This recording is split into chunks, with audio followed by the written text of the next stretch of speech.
Guys, Bollywood के जैसे ही south Indian film industry को टॉलीवुड कहा जाता है और महेश बाबू टॉलीवुड फिल्म इंडस्ट्री के प्रिंस कहलाते हैं। गाइस, उनका बहुत ही ह्यूज फैन बेस है साउथ इंडियन इंडस्ट्री में।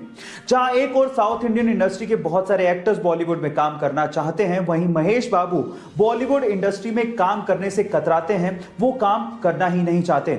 उसके पीछे का रीजन जानते हैं? महेश बाबू का यह मानना है कि टॉलीवुड इंडस्ट्री में वो सब कुछ है जो बॉलीवुड फिल्म इंडस्ट्री में है ही नहीं। इवन संभावनाएं टॉलीवुड फिल्म इंडस्ट्री में बहुत ज्यादा हैं और उनका यह भी मानना है कि जब टॉलीवुड में वो प्रिंस हैं तो बॉलीवुड में वो बिगनर की तरह रोल्स के भीख क्यों मांगे। गाइस, इसको कहते हैं एटीट्यूड। आपका महेश बाबू के इस एटीट्यूड के बारे में क्या ख्याल है, चैट सेक्शन में जरूर लिखिएगा। और ऐसे अमेजिंग वीडियोस के लिए आप लोगों ने अपनी जिंदगी में जिंदा लोगों को रेस को जीतते तो देखा होगा, लेकिन क्या आपने कभी अपनी जिंदगी में मरे हुए यानी कि मृत लोगों को रेस जीतते देखा है? अब आप लोग कहोगे कि मैं कैसी बहकी बहकी बातें कर रहा हूं, लेकिन ऐसा हुआ है। 1923 की बात है, घोड़ों की दौड़ चल रही थी। उसमें से अचानक से एक घुड़सवार को हार्ट अटैक आ जाता है और वो वहीं घोड़े पे बैठा बैठा मर जाता है।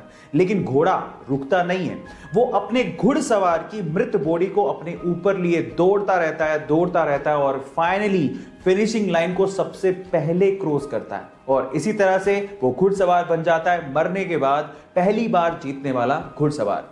उस बंदे का नाम था फ्रैंक हेयास और वो दुनिया का इकलौता ऐसा घुड़सवार है जिसने मरने के बाद घोड़ों की रेस जीती। गाइस, ये इंटरेस्टिंग फैक्ट आपको कैसा लगा, चैट सेक्शन में जरूर लिखिएगा। और ऐसे अमेजिंग वीडियो। इंडिया के कोचीन में रहने वाले 70 साल के विजयन अपनी धर्मपत्नी मोहना विजयन के साथ अभी तक 35 से ज्यादा देश घूम चुके हैं। अब आप लोग सोच रहे होंगे कि ये दंपत्ति या तो करोड़पति या फिर अरबपति होगी, लेकिन मैं आपकी जानकारी के लिए आपको बता दूं कि ये दंपत्ति कोचीन में एक छोटी सी चाय की दुकान चलाते हैं। हो गए ना हैरान? गाइस, विजयन बचपन से ही विश्व भ्रमण करना चाहते थे, लेकिन पैसों की कमी थी। इसीलिए शादी के जस्ट बाद 1963 से ही ये लोग चाय बेचकर हर दिन 300 रुपए सेव करते हैं और अपने विश्व भ्रमण के सपने को पूरा कर रहे हैं। यहां सीखने लायक बात यह है कि अपने सपनों को पूरा करने के लिए पैसे नहीं, पैशन चाहिए। गाइस, ऐसे डिलीवरी बॉय खाना ही तो देने आता है, वो कोई इंसान थोड़ी ना है, उसका कोई दिल थोड़ी ना होता है। अगर आप भी ऐसा सोचते हो तो इस वाक्य को ध्यान से सुनिए। एक बार एक डिलीवरी बॉय बारिश के अंदर सड़क पे खड़ा होकर रो रहा था। पता क्यों? क्योंकि वो खाना देने में बारिश की वजह से लेट हो गया। कस्टमर ने खाना ही नहीं लिया और ना ही पैसे दिए। उस खाने का बिल जानते कितना था? 3800 रुपए, जो कि अब उस डिलीवरी बॉय की सैलरी से कटने वाला था, जिसकी खुद की महीने की सैलरी 10,000 रुपए।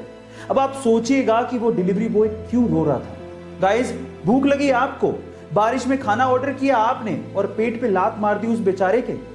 ये सही नहीं है। गाइस, इस वीडियो को इतना शेयर करो ना कि अगली बार कोई ऐसा करने की हरकत ना करे। दिल बड़ा रखो, क्योंकि यही लोग हैं जो आपकी प्यास और भूख मिटाते हैं। गाइस, ऐसी वीडियोस के लिए YouTube पे हमारे चैनल को सब्सक्राइब कर लो। पंकज त्रिपाठी, आज के समय उन्हें कौन नहीं जानता है, एक्टिंग इंडस्ट्री में एक बहुत बड़ा नाम है। एक बार उन्होंने अपने एक इंटरव्यू में एक बहुत ही जबरदस्त बात कही। उन्होंने कहा कि जब वो 10वीं क्लास में थे तो उनके पिताजी ट्रैक्टर खरीदना चाहते थे, लेकिन वो ट्रैक्टर नहीं खरीद पाए। लेकिन उस वक्त अगर उनके पिताजी ट्रैक्टर खरीद लेते तो पंकज जी के मुताबिक आज वो किसी खेत में ट्रैक्टर चलाकर खेती कर रहे होते और इंडस्ट्री में इतना बड़ा नाम नहीं कमा पाते। उसके बाद जो पंकज जी ने कहा वो आप लोगों को सुनना चाहिए। उन्होंने कहा कि जिंदगी में कभी कभार हमें अगर कोई चीज नहीं मिलती तो उस वक्त उसका मलाल होने लगता है, लेकिन बाद में आगे चलकर समझ में आता है कि उस वक्त जो हुआ वो ठीक ही था। इसलिए जिंदगी अगर आपको हरा रही हो तो आप समझ लीजिएगा कि आपके साथ कुछ अच्छा होने वाला है। आपको पंकज जी की बात सुन के कैसा लगा, चैट सेक्शन में जरूर लिखिएगा। और ऐसे अमेजिंग वीडियोस के लिए YouTube पे हमारे चैनल को सब्सक्राइब कर लीजिएगा।